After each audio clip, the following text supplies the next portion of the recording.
Hello everybody, welcome to TC Weekly. On today's episode, Half-Wits of the Week talks about some more dumb people. The Food Fighters take on the Custard Challenge, and Whodunit investigates Bailey's death. Bailey, you're supposed to be dead. Anyways, Trivial Facts will be talking about birthdays. Gnome News will be talking about how you can save money right here on campus. And Brenda from Vidiots Unleashed will be making a bet against Brandon. Stay tuned.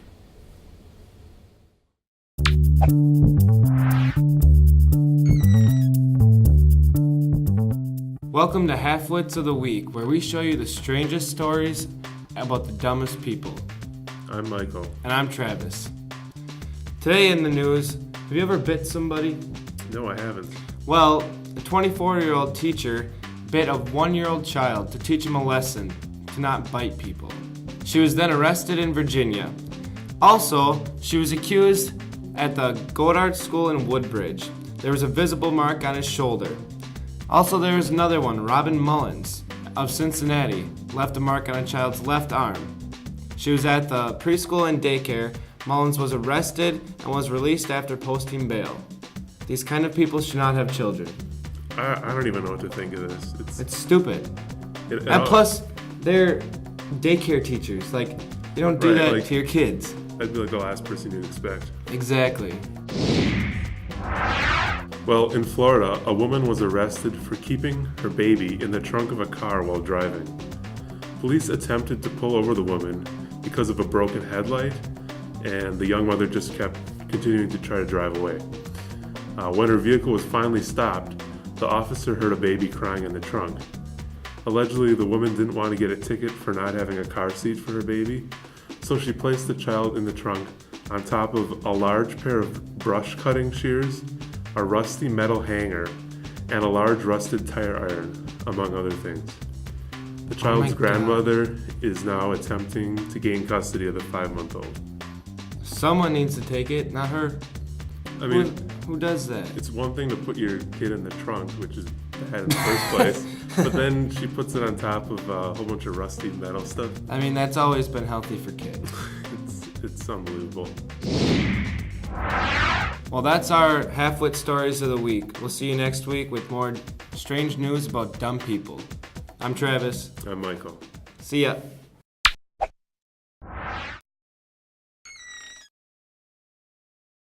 Today, will there be a custard catastrophe or an ice cream queen? Zio takes on the Zesty's Custard Challenge. That's happening now on Food Fighters. Welcome to Food Fighters, where we tour local eateries, sampling unique cuisine. I'm Alex Ferry. With me is my team of eaters. I'm Zio. I'm Nick. And I'm Seth. This week, Zio took on the Zesty's Custard Challenge. Zio, how'd you feel going into this? You volunteered for this one. I was really nervous because, I don't know. Like, eating so much ice cream, I barely eat ice cream, period. And then I had to do all that, and then I saw it, and I was just like, oh my god. I wasn't happy. Oh god, it was horrible. It's like a gallon of custard. You get 2 cones on top, 2 cookies, a half can of whipped topping, and then about 4 ladles of whatever the topping of the choice is. You have an hour to eat it. I forgot to mention that they brought out not only the ice cream, but a 5-gallon pail. Bucket, To go with it, Yeah. Ugh. First off, what was your choice of topping? It was strawberry. Strawberry, the little syrupy strawberry stuff. Yeah. It was between that. And you had I had the choice of fudge or caramel. Right. I chose strawberry because I thought, hey, why not make it healthier? Yeah, freaking right. How do you feel about your topping choice, the strawberries? Did you regret it or were you thankful for it? No, I really regret it. Yeah, when I started eating it, the strawberries started getting soggier, and then it just literally tasted like barf chunks. I just can't. I don't even want to look back, but ugh. What would you guys have chosen for a topping if you were there? If you were in her position? Seth? I would have probably taken strawberries too. Strawberries? I have a bit of a sweet tooth. They're probably going with the caramel. Yeah? Yeah, I think so. Zesty's, it's a local company. There's 3 now in the greater Green Bay area. Have you had Zesty's custard before? Yeah, but not 36 scoops of it. That, I did the math on it, that comes out to about 6 pounds. Oh my god. 6 pounds. Oh my god. What they say, it was like a gallon? Oh, gross. So, how'd it go for you? Well, it started off really nice, and I was kind of happy, and I was like, hey, this is not too bad. And then I kept eating the whipped cream, and it was like eating air, and then I kept eating it. And then it started becoming very horrible, and I was becoming very depressed, and I just kept eating and eating. And then I kept sneezing and barfing. You barfed? I mean, sneezing and burping. Oh. Yeah, and then, yeah, it wasn't pleasant at all, to be honest. It was interesting watching, you had such crazy mood swings throughout this. At first you were just nervous, and then you started and you're like, okay, and then you were really jumpy all over the place. And then you got really depressed and looked like you were about to die. Well, I couldn't feel my insides, so that's probably why I was very depressed. Because I literally I couldn't feel anything, and I kept like twitching because I was freezing cold. Yeah, you were even like very big shakes. Really? Yeah, pretty bad. See, I could, like, I felt myself shaking, but not as much, and I kept like twitching a lot too. I'm pretty sure this is not a very safe challenge. No, it really isn't, especially for a girl like me who doesn't eat ice cream, period. Well, for any human being in general, the human body's not supposed to take on that much. That's a lot. Very I mean, they don't put it in a bowl. It's more like a vase. Yeah. That thing comes in. It is massive. You could fit a ton of fishes in there. I could be like a fish bowl, and that's what I had to eat. Yeah. What was the hardest part for you? And it was all that you get an hour to try to do it.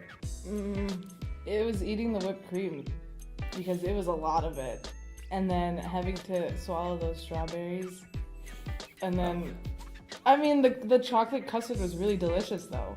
But then once you keep like eating it and eating it, it's literally like it's never ending, you know? It becomes too much of a good thing. Yeah, and then you just start hating it.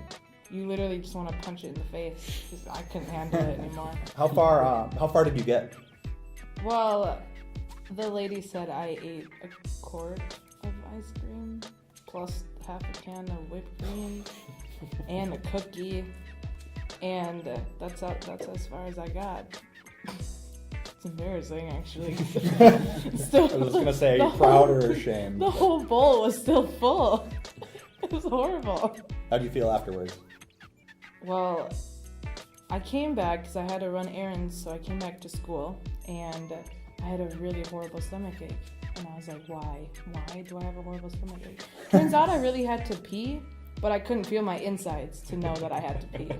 So, if that explains anything to any of you guys, there you go.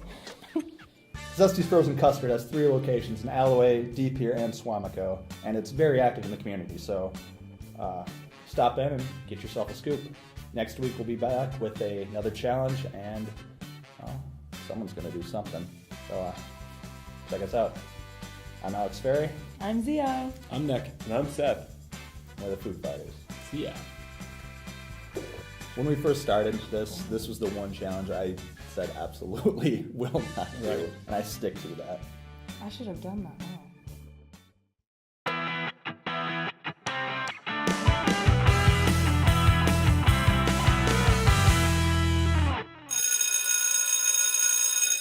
So in honor of our birthdays this month, today's Trivial Facts is all about birthdays. The day of the week that most babies are born is Tuesday, while the least popular day is Sunday. An estimated 2 billion birthday cards are sent every year in the U.S. alone. The very first balloons are thought to originate from children's toys that were made out of animal intestines filled with water. Anne Frank's world-famous diary was given to her as a present for her 13th birthday. Exactly 31,536,000 seconds have passed since your last birthday. In the U.S., more people are born on October 5th than any other day. The world's largest birthday cake was created in 1989.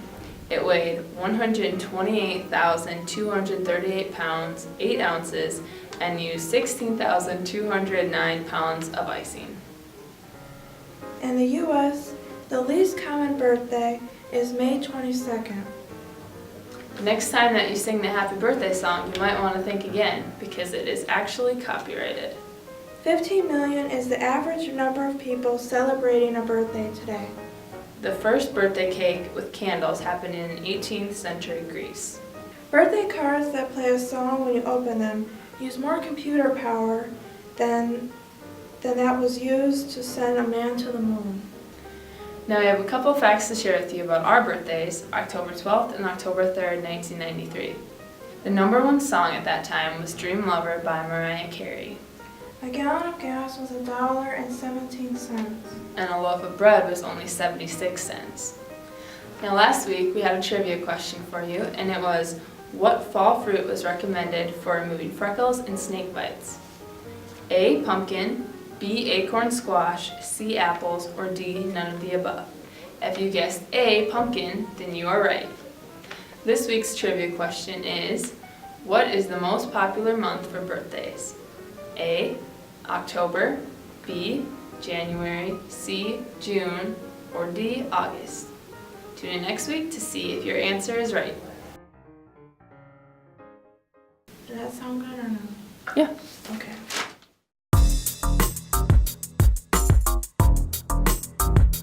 All right, short timer, let's go.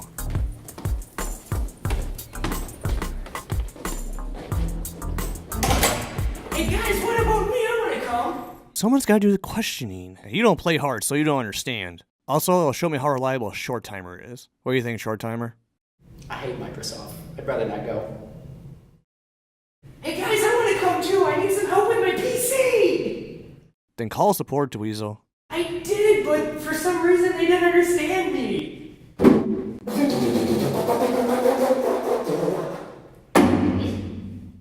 Gee, I can't imagine why. Alright, short timer, let's go. And Dweezil, for the love of God, man, don't forget to take your medication before you ask questions. Okay, boss man.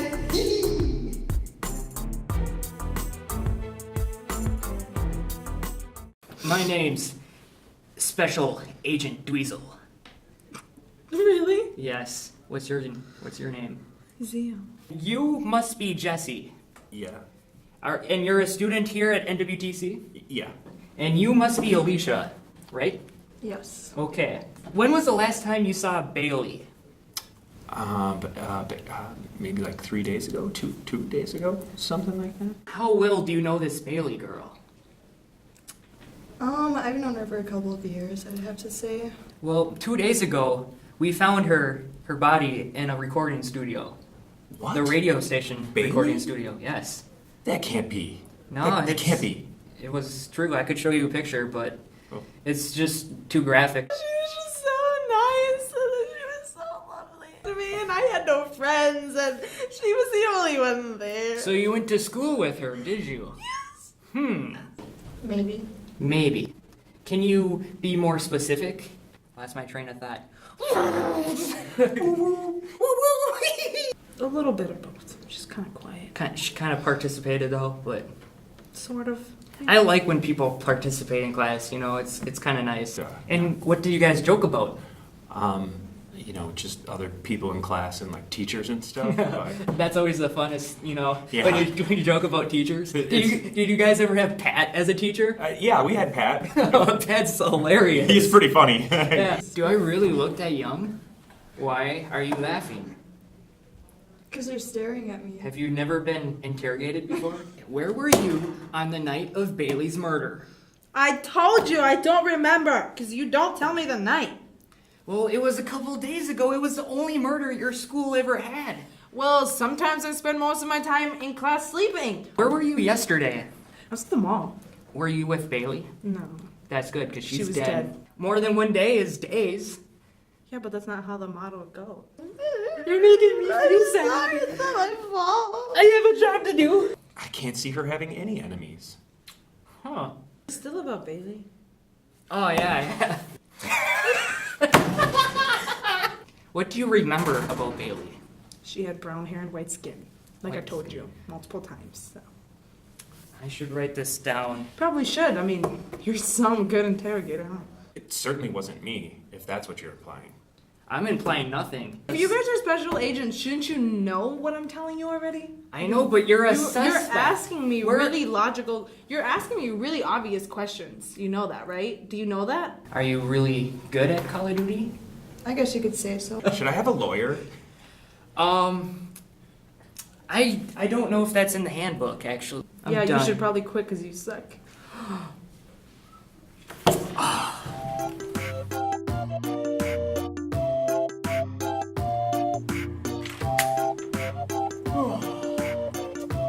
I hope I don't have to do that again.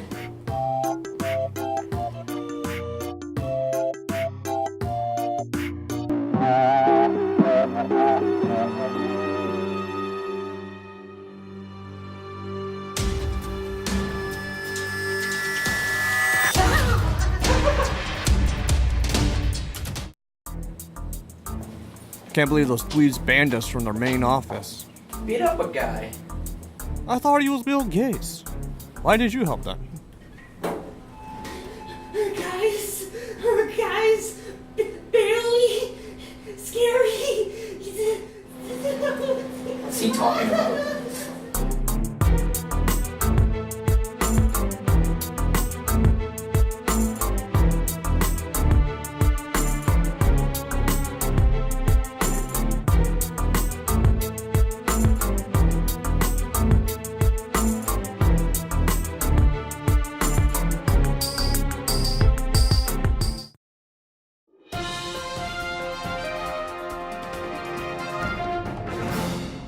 Welcome to Gnome News. I'm Robin. And I'm Bailey. We're halfway through October, so go outside and enjoy the nice weather while it lasts. The cold weather will be here sooner than you think, but let's not dwell on that and look ahead instead. Returning students can register for the J session and spring semester classes on the 15th. New program students have to wait until November. It's best to register for your classes as soon as possible to get the best spot. NWTC requires no payment until the first day of the semester. Don't forget about scholarship registration. The deadline to potentially earn money ends November 1st. Look at all this money that they're going to give away. Don't miss out on this. Because the school is in the Halloween spirit, there's more opportunities for students to save money. The bookstore is offering scratch-off tickets for you to use to save up to 25% on clothing. You are given 1 ticket per day to use in the store. Wow, look at this. I won 15% off. Now's not the time.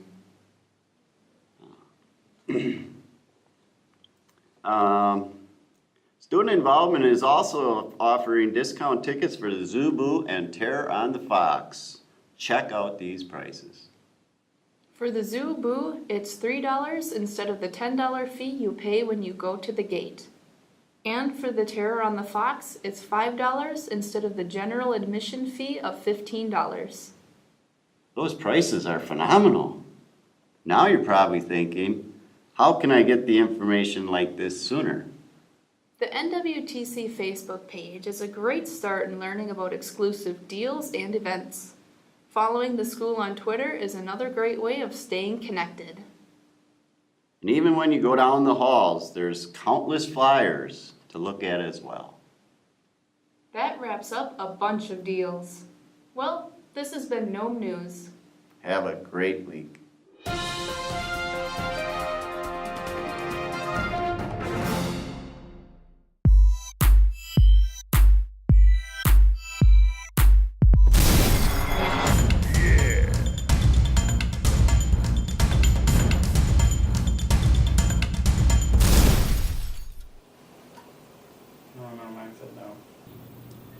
I'm supposed to come up with content for 11 episodes, and I can't come up with anything for this week. I thought you were going to make me fly. How the heck am I supposed to do that? What do you mean? I just do it. You're trying to tell me you think you can fly? I don't think I can fly. I know it. I'll believe that when a zebra drives a sports car out of my rear end. Well, follow me. Well, come on.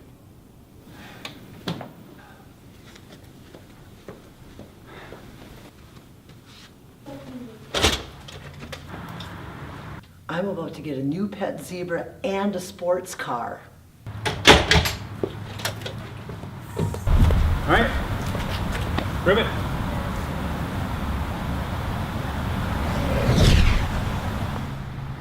Holy. How the heck did you do that? I don't know, I just jumped. Well, if you can do it, then I can.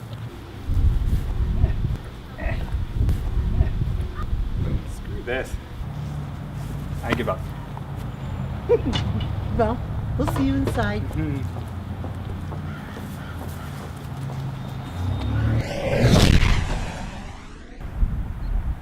I'll get you next time.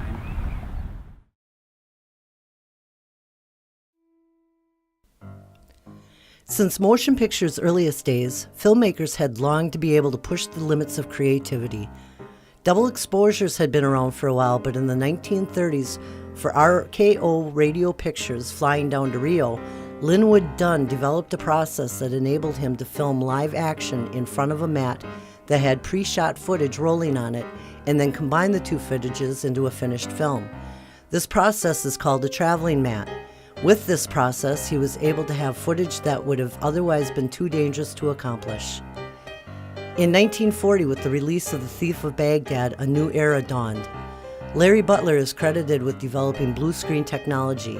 He discovered that if he used 3 strips of film, one blue, one red, one green, and he combined the green positive and the blue negative films along with the original footage shot against a blue screen, the combination would make for a solid object in front of a desired background.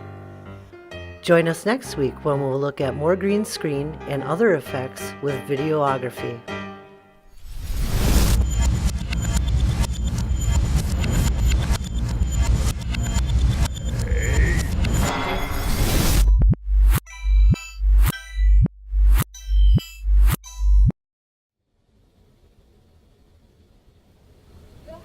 He hasn't woken up yet. Have a good week.